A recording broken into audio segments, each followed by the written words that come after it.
వీళ్ళ సంఘాల వాళ్ళే బెయిల్ ఇచ్చి తెస్తారు. కానీ రోజు పోలీసుల కన్ను వీళ్ళ మీదే ఉంటుంది. వీళ్ళకి పని ఎవడు ఇవ్వడు. వాళ్ళ జీవితం అంతలా కొత్తలం అయిపోతుంది.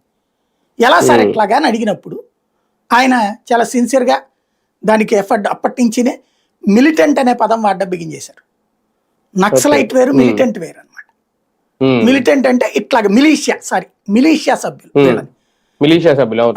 అంటే ఇట్లాగా పై పనులకు వాడబడేటటువంటి వాళ్ళు.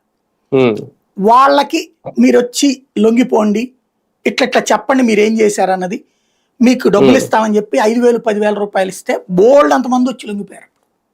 మాకు నక్సలేదం సంబంధం లేదండి, మమ్మల్ని చంపుకు తింటున్నారు అనేసి వాళ్ళందరికీ ఏదన్నా ఉపాధి అవకాశాలు ఇచ్చారు అప్పుడు పోలీసులు.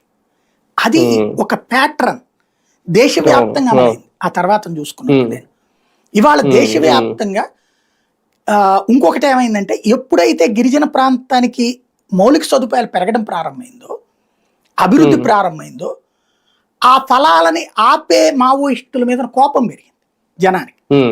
ఇప్పుడు ఫర్ ఎగ్జాంపుల్ నేను ఛత్తీస్గఢ్ వెళ్ళా 2-3 సార్లు. ఈ కుంట దగ్గర చంపేసినప్పుడు పోలీసుల్ని, సైన్యం మీద దాడి చేసిన దగ్గర ఒక 7-8 సార్లు వెళ్ళుంటా. 3-4 సార్లు ఇన్సిడెంట్ కవరేజ్ చేసి వచ్చేసాను. ఓ 3-4 సార్లు లోపల స్టోరీస్ చేశా. అక్కడ చూస్తే ఎంత బాధేసిందంటే, ఒరిజినల్గా